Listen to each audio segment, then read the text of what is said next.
Hello PSC first year botany students, आज हम पढ़ेंगे मेजर बॉटनी पेपर 2 का सेकेंड यूनिट का टॉपिक वायरस। एग्ज़ाम में आप कैसे लिखेंगे उसके बारे में और इसको टॉपिक को हम समझेंगे। तो सबसे पहले विषाणु की आप डेफिनेशन लिखेंगे। लिखने का तरीका पॉइंट्स में रहेगा इस तरह से, देखिए ऐसे। ये है आपका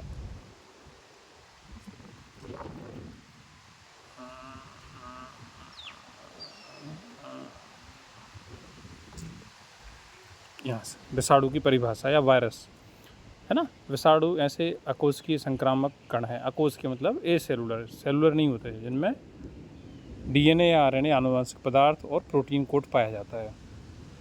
बहुत ही सिंपल स्ट्रक्चर होती है इनकी। प्रोटीन का कोड होता है,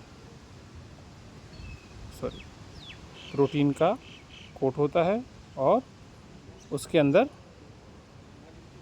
जीनेटिक मटेरियल, और ये बाहर क्या है, प्रोटीन का कोड। बस ये इनकी स्ट्रक्चर है। ना इनमें सेल वॉल है, ना प्लाज्मा मेम्ब्रेन, कुछ नहीं है। तो ये आपको ध्यान रखना है कि ऊपर आप लिख देंगे प्रोटीन कोड और अंदर वाले को लिख दीजिए जेनेटिक मटेरियल एक जनरल डायग्राम बनाने के हिसाब से।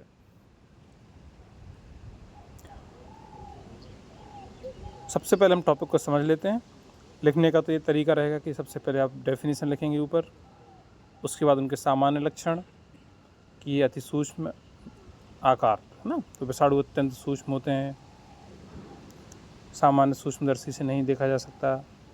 इन्हें देखने के लिए इलेक्ट्रॉन माइक्रोस्कोप की आवश्यकता पड़ती है, पर इतना काफ़ी है। और उनकी साइज लिख सकते हैं फिर आप 20 से 30 नैनोमीटर। ए सेलुलर स्ट्रक्चर, ठीक है।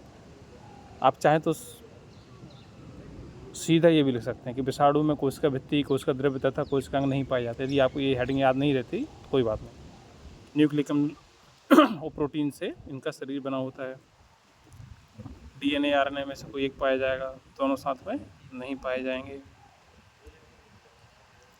कैसे होते हैं, जैसे कोरोना वायरस था, है ना। जीवित कोशिकाओं के अंदर ही सक्रिय होते हैं, कोशिका के बाहर ये निष्क्रिय रहते हैं।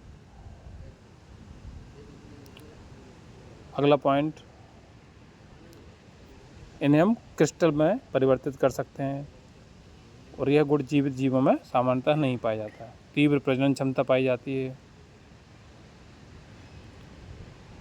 रोग उत्पन्न करने की क्षमता होती है ना। जैसे मनुष्य में पोलियो, डेंगू, कोविड-19, पौधों में तंबाकू मोज़ेक रोग, पशुओं में रेबीज। कोई भी वायरस जिस जीव को अफेक्ट करेगा उसी को करेगा, संक्रमित करेगा, दूसरों को नहीं करेगा। एक उदाहरण में आप बताएंगे टोबैको मोज़ेक वायरस, इसके कैरेक्टर्स आपको देना है। तो टोबैको मोज़ेक वायरस क्या है, तंबाकू के पौधे में इसके कारण एक बीमारी होती है ना, टोबैको मोज़ेक डिजीज। इसकी खोज किसने की थी, यहाँ से वैज्ञानिक का नाम आप याद कर लीजिए, है ना, दिमित्री इवानोव्स्की। और बाद में मार्टिनस वीजेरिंक ने डिटेल दिए इनकी खोज की मिलकर। टीएमबी की संरचना दे दीजिए फिर आप कि इसका मुख्य भाग आरएनए होता है और कैप्सिड प्रोटीन कोट होता है।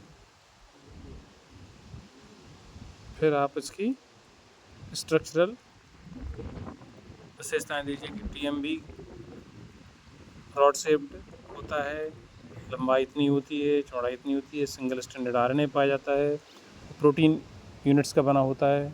इसके कारण होने वाले रोग के लक्षण दीजिए शॉर्ट में, पत्तियों पर धब्बे, पत्तियों का सिकुड़ना, पौधे की वृद्धि रुकना, उत्पादन में कमी, फैलने के तरीके, संक्रमित बीजों से, कृषि उपकरणों से और पौधे के संपर्क में आने से वायरस एक पौधे से दूसरे पौधे में पहुंच जाते हैं।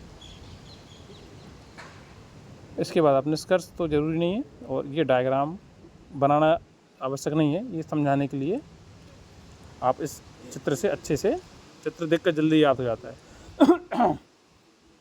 तो पहले आप डेफिनेशन ये वाला है, ठीक है।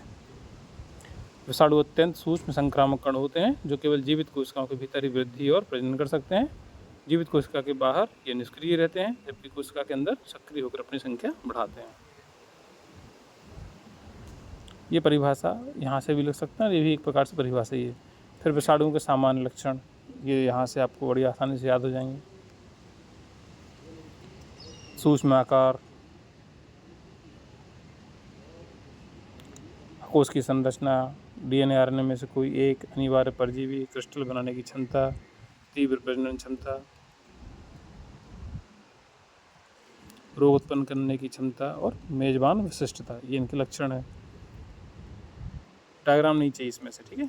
टोबैको मोज़ेक वायरस, जिन वैज्ञानिकों ने खोज की थी उनके नाम यहाँ से आप देख लीजिए। ये वाला डायग्राम आपको बनाना पड़ेगा। और उसकी टीएमवी की विशेषताएं अभी हम आपको बता चुके हैं। रॉड शेप्ड होता है, जैसे आप देख सकते हैं। तो इसको बनाने के लिए ज़रूरी नहीं कि आप सेम ऐसे ही बनाएंगे। इसके लिए आप सिंपल इस तरह से बना सकते हैं।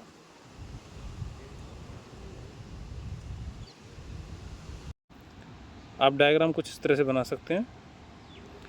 इसमें ये आपका सिंगल स्ट्रैंडेड आरएनए, और ये जो है ये खोल जो है ये येलो कलर वाला, ये प्रोटीन का कोट है जैसे कैप्सिड, और कैप्सिड की एक एक यूनिट जो है ये गोल गोल जो एक, इसको बोलते हैं कैप्सोमियर्स, ठीक है। प्रोटीन कोट कैप्सिड और वो आरएनए।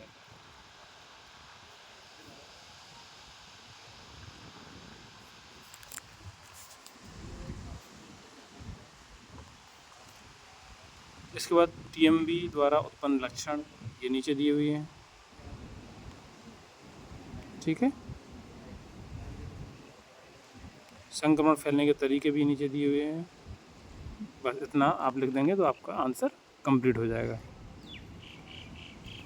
वायरस के जीवित और निर्जीव लक्षण भी आ सकते हैं, उनको अलग से हम लोग देखेंगे। Thank you.